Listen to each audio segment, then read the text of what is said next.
12 дена после ужасната трагедија која се случи во дискотеката Пулс во Кочани, во која животот трагично го загубија 59 млади лица и повеќе од 150 повредени, денеска телевизија Кочани разговараше со командирот на територијалната противпожарна единица Драган Апостолов, кој од вчера е пуштен на домашно лекување и во добра здравствена состојба. Во телефонски разговор за тоа што се видели како интервенирале кочанските пожарникари,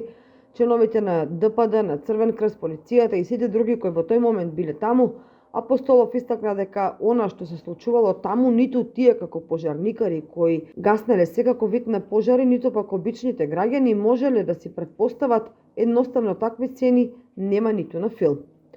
Од овде треба да се отвори прашањето со колку број на пожарникари работи Кочанската територијална противпожарна единица, какви возила и каква опрема имаат и дали тоа е доволно. Апостолов на ова прашање одговори дека Кочанската единица за противпожарна заштита работи со мал број вработени, односно 16 пожарникари, за што пред повеќе од 3 години лично тој има дадено апел до надлежните да се вработат повеќе пожарникари со оглед на тоа дека Кочанските ја зафаќаат и територијата на општина Зрновци и Чешиново Блешево,